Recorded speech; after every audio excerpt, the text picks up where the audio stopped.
Dragon Ball Daima, episódio 20, parte 3. A gente vai dar continuidade ali ao que estava faltando, né? Após a Bulma conseguir finalmente ali a rocha mais de Elite, né, com a Penzi, ela vai levar para casa um carrinho cheio desse material, né? E vai poder explorar o seu potencial em novas invenções e novas aeronaves.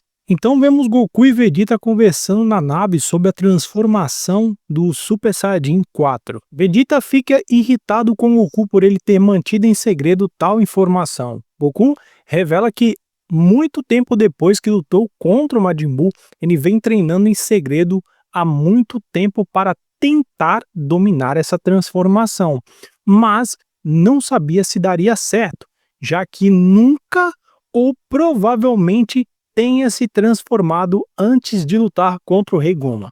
Goku também questiona Vegeta por manter em segredo que sabia se transformar em Super Saiyajin 3, ou seja, ambos nunca foram transformados na Terra, ou seja, o Vegeta nunca se transformou em Super Saiyajin 3, porque senão o Goku teria sentido o Ki dele, e nunca o Goku se transformou em Super Saiyajin 4 na Terra, porque senão o Vegeta também sentiria o Ki dele, ou seja, os dois acabaram ali, né, escondendo essas informações um do outro.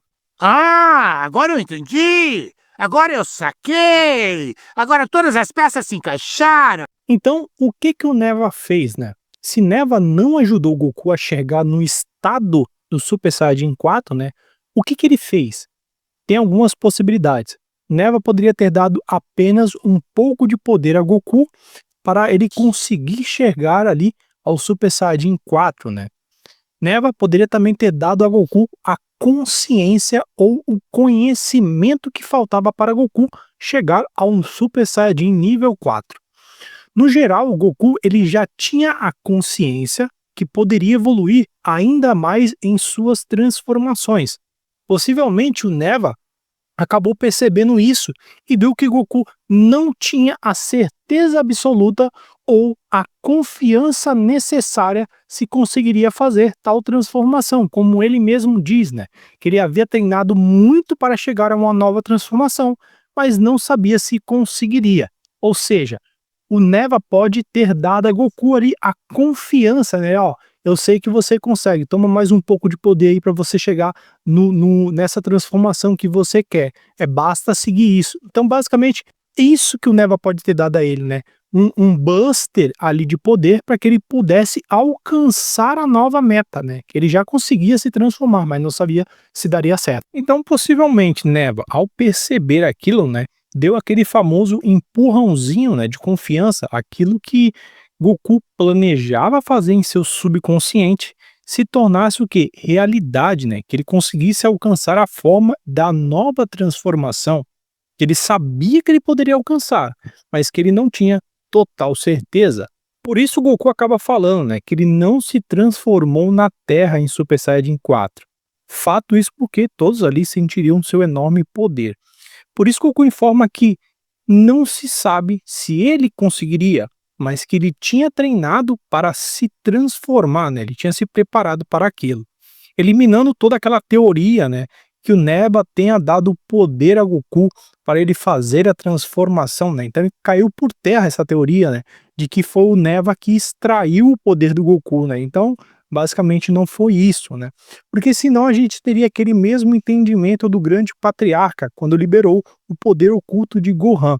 Neva não fez isso com Goku. O Goku ele já tinha alcançado a transformação, mas ele não sabia se conseguiria. Então o Neva foi e deu aquele famoso empurrãozinho. E essa é a hipótese, né, mais plausível. Assim temos o entendimento que é possível alcançar a transformação do Super Saiyajin 4 sem a utilização das ondas Bloods, né, utilizando apenas foco, determinação, tempo e treino árduo, mudando o conceito atual da transformação do Super Saiyajin 4, né?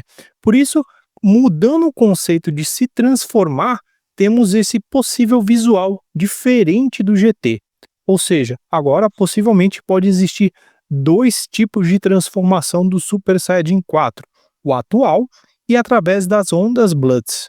E aí entra uma questão muito simples, né? Vamos pensar um pouquinho fora da caixinha.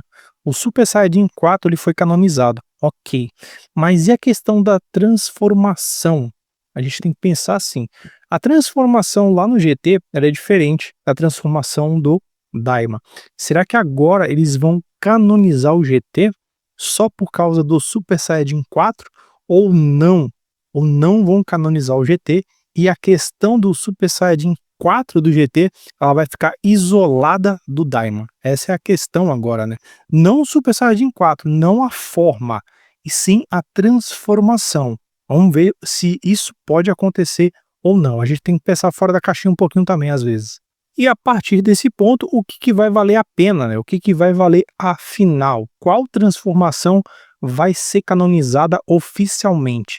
Caso seja a do Daima, ela vai seguir, né, a linha oficial e a transformação do GT, ela não vai ser mais usada, ela só vai ser exclusiva do GT e o GT não vai ser canonizado. E a gente vai seguir a linha de raciocínio do Daima. Apenas isso, algo original dentro da obra de Dragon Ball.